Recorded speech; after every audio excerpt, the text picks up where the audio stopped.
mga patola! Welcome back to my channel. So for today's video, so samahan nyo ako. Wala, mag-work lang ako. Work from home tayo for today's video. Gawin na kaya nating series to. Hindi ko pa sure kung anong title, pero ang naiisip ko is solo leveling. O, di ba? Ang atake, solo leveling, napaka-gamer. Living alone at 40, mga ganyan ang atake natin. Kaya, let's go! And today is Monday. So, alam niyo na, pag Monday, madaming trabaho. First day of the week. Kaya, laban lang. So, mag-a-assign lang muna tayo ng mga orders. Mostly, ganun naman yung ginagawa ko kapag maaga, mag-assign ng mga orders. So, di-dispatch ko lang muna to. Kaya, bantayan niyo lang ako. Bantayan. Kaya, dyan lang muna kayo. Okay, okay?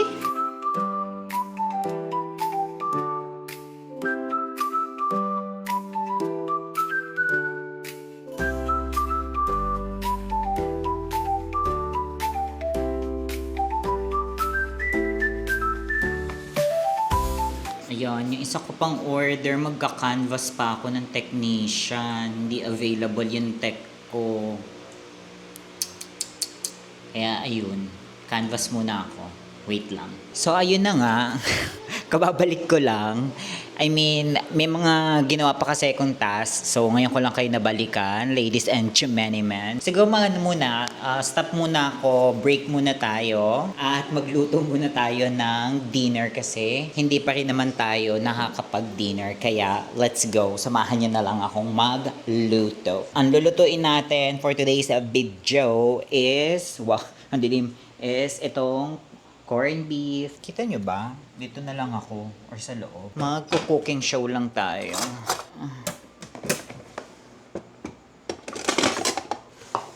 Meron pa tayo. Kumuha lang ako ng isang sibuyas. Maliit na sibuyas. And meron pa namang patatas. So slice lang natin siya.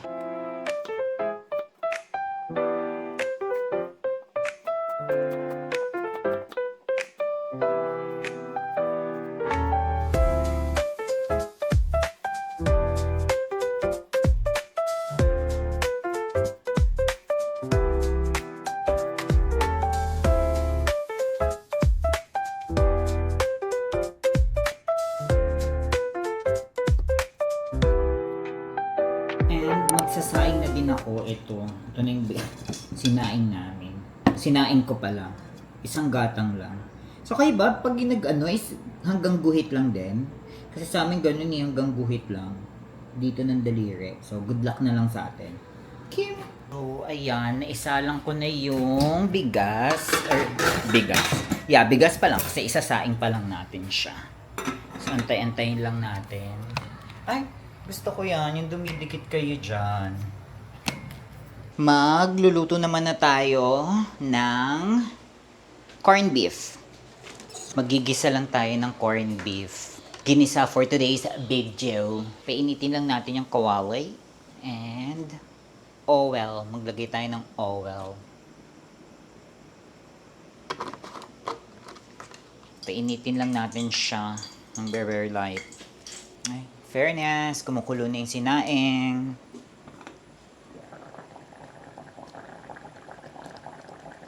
Yan lang natin siyang kumulo. Oh. Perfect, diba? Santayin lang natin wala pa, madry pa yung water.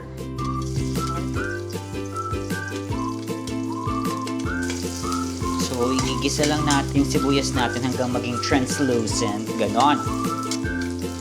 Bango. Next is yung ating patatas. So guys, tignan niyo yung ating rice. Diba? Perfect na perfect. And the main ingredients are Pure Food corned beef, Pure Foods, baka naman. Carry!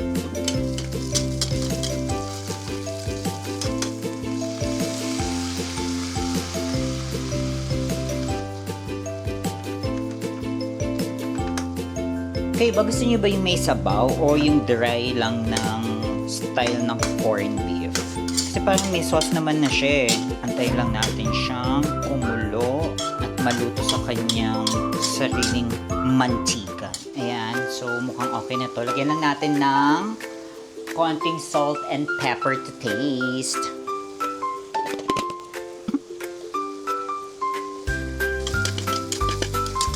Konti pa, 2 to 3 minutes pa ulit. Balikan ko ulit kayo dyan. Okay na to. Let's go, let's eat. Kaso mainit pa yung rice. Ayoko nung mainit na rice. Palamigin lang muna natin ng Burberry Light. Itadakimasu! Tikman natin kung anong verdict. Life-changing. Kimi! May something talagang lasa yung Pure Foods, no? Hindi ko maano kung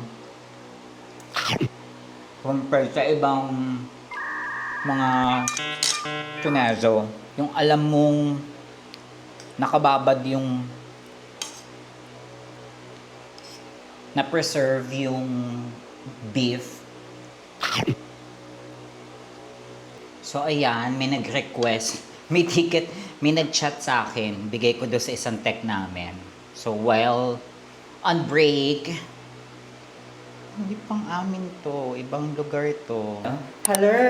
So, samahan nyo ako. Lalabas ako at may pupuntahan akong shop, coffee shop. May nakita kasi akong coffee shop dito. So, gusto ko siyang itry. Kaya, samahan nyo ako. But before that, samahan nyo muna akong magtapon ng basura. Dahil mayroon Wednesday daw. Monday, Wednesday, Friday daw ang kuhanan ng basura dito sa kanila. We're going and, ay, sana wag umulan, makulimlim, ladies and chimaniman. Tapon lang muna natin yung basura, tapos let's go. Nandito kasi siya yung basurahan nila sa may, basketball court. And ito yung kanilang basketball court and playground. Tapos ayun yung kanilang, activity hall, whatever. Let's go na. Labas na tayo. Walking distance lang naman siya. Pero good luck dahil ayun nga, medyo makulimlim. Sana wag bumuhos ang Jolan. Gagalit yung doggy. Wala naman akong naiwan. Feeling ko naman wala. Pero in fairness, ang tahimik dito. Ngayon pa lang natin i-explore ang bawat paligid-ligid ng linya. Ay, parang umaambon na. Ito, ang ganda nito, oh.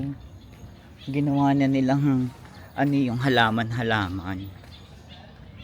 Pero ayun nga, hindi ako makaget over. Ang ganda kasi ng view dito. Ayan, oh. Tree.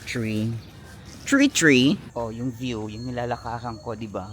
Akalain mo bang nasa Metro Manila ka? Sa ganito. Walk lang tayo. Buti hindi naman mainit. Ayan. Oh, yun. Dito ako galing. Tapos, doon tayo pupunta pa. And then, kakanan.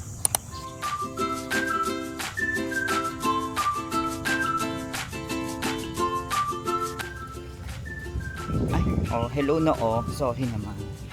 Dad, mahinyo na yung noo ko. Umaambon na. Ladies and chimaniman. Siguro minsan magtatry ako magja-jogging ng ganyan. Dito pa ikot lang sa subdivision. Marte ka. Subdivision, girl. Amoy prom D. May mga ng saging sa gilid. Ayan, oh. Hindi ko alam kung saan papunta, te. Pero may nakita ko nagja-jogging, lumiko dyan. So, hindi ko sure kung paikot ba siya. Pero feeling ko paikot. But, dito tayo pupunta. Lalabas tayo dyan. So, akit pa tayo doon. Ayun, doon. Tas, kakanan ulit tayo. Hindi lang din ako sanay maglakad-lakad. Hello po. Good afternoon po. One of the challenging road. Ayan. Paakyat siya, guys. Hindi ko sure kung kita ba sa pagka-elevated, pero mataas talaga siya pag sa totoong buhay. Oo nga, yun na mataas. Pwede ka mag-tricycle if you want. Pwede ka mag-tricycle palabas. Galing din sa subdivision, pero hindi, nalakad ko na lang. Ay, ang ganda ng color. Color? Yellow, oh. Diba din yung atake? We try cars. Oh, may kainan pala doon, no? Crown Tea Cafe. Pero hindi ito yung isang coffee shop na nakita ko eh. Ah, tindahan. May mini store pala. Ngayon lang ko nang punta dito. Mini store. Oh, ayan, may mga parang 7-Eleven ang atake nila. May papansit canton. So, meron namang mga tinda-tindang mga anik-anik. Ano pa bang meron? Oh, ito. Oh, may mga face mask and everything. Literal na sari-sari store. Ayan, so may mga kwek-kwek. Snack house ang pangalan. So, dito pa tayo. Malalakad pa tayo dito. Diba nasa kalsada? Kalsada talaga, literal.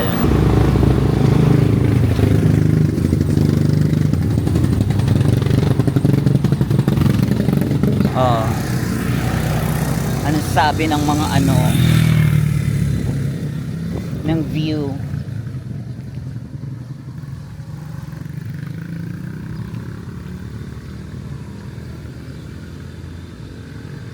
Oh, Laguna de Bay. Ayun doon.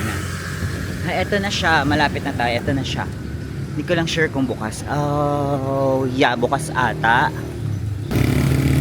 Hello, close sila. Bakit?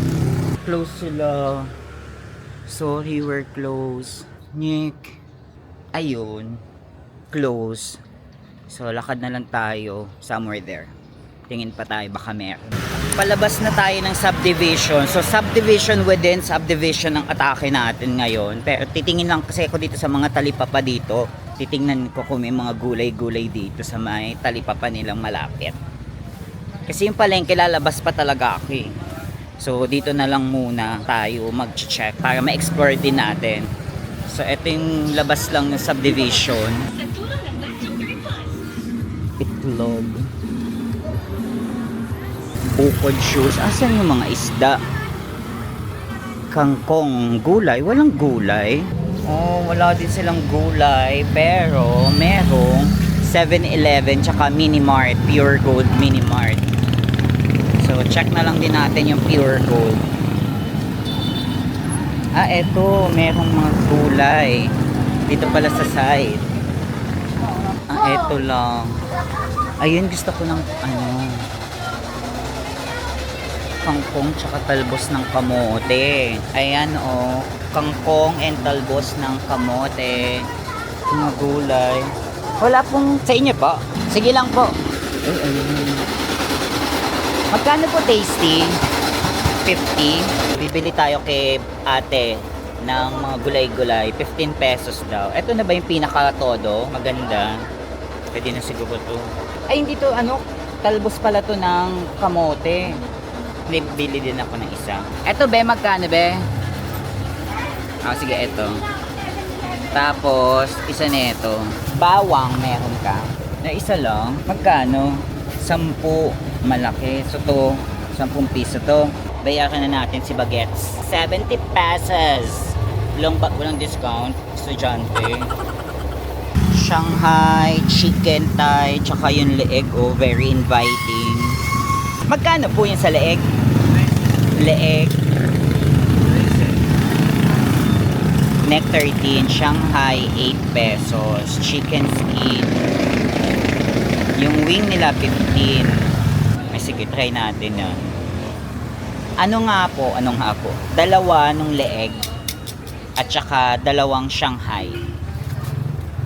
Magkano po lahat? 26. 16. Dapat Tatlo? Carpet, yeah. Sige po. I'm home! Nakabalik na ako ng bahay. So, nakapagsaing na rin ako. And I'm planning, siguro lulutuin ko yung kangkong. Mag-aadobong kangkong ako kasi meron tayong biniling fried chicken, KFC, Kanto Fried Chicken. Gusto nyo yon? So, mamaya pakita ko sa inyo, magmukbang tayo. But for now, magluluto muna ako. Okay?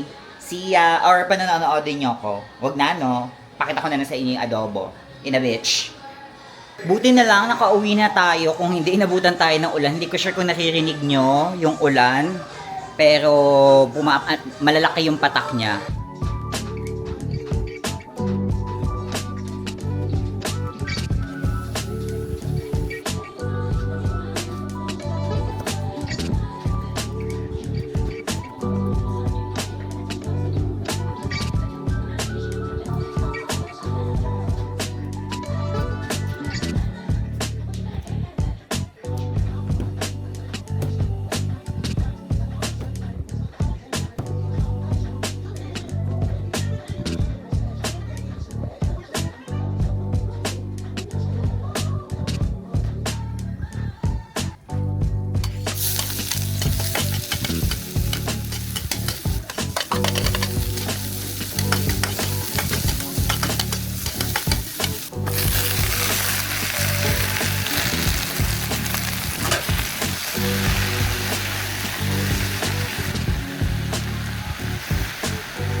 And this is it, ladies and gentlemen. So, kakain na tayo. Tapos na ako magluto after all the lutuan. Yung niluto natin, yung adobong kangkong with oyster sauce. And then, yung nabili natin dun sa labas kanina na Shanghai and chicken neck, leg.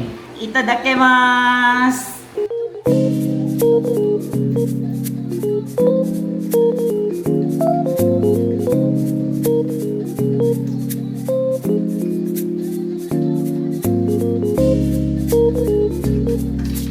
Yung sausawan pa lang hiningi ko is suka. Hindi ko na kasi good luck. Ang daing sila. Sana hindi siya ganun kaanghang.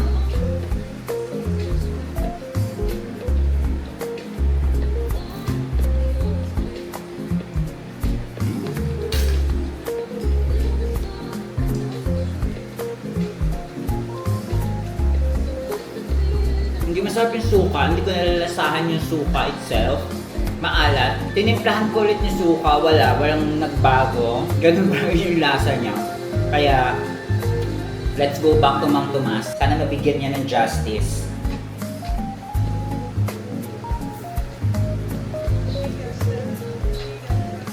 Mas nabuhayan siya, nagkalasa. Good morning ulit. So, another day, another work. It's work day, so it's Wednesday. Kaya samahan nyo ako, bantayan nyo ako, dyan lang kayo. Okay? Kayo, sa mga naka-work from home dyan, kamusta naman kayo dyan? Anong mga atake nyo? Ano yung mga ginagawa nyo para to keep you awake? Wow, to keep you awake? Process lang tayo ng mga request.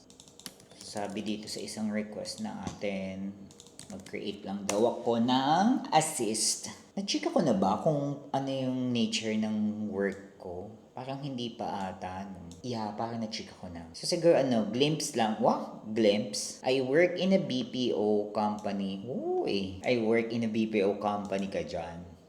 So, nasa BPO, syempre BPO company. And ang work ko is to best describe dispatcher. And then, nagdi-dispatch kami ng mga technicians. So, parang PLDT dito sa atin sa Philippines kung i-describe ko siya. Isa siyang telco company sa Canada. So, alam niyo na yan. At kung familiar nga kayo dun sa company, yung company namin meron sa Discovery, meron sa Market, meron sa Araneta. So, kung nakialam niyo yung sa Araneta, alam niyo na kung anong company yung tinutukoy ko. Tama naman 11. So, gawan lang natin to ng ticket. So, yan. Nagkikreate kami ng mga ticket. Naglalagay kami ng ticket sa board ni technicians. Tapos, depende sa mga request nila kung anong klase. So, sabi nilang dito, assist lang daw.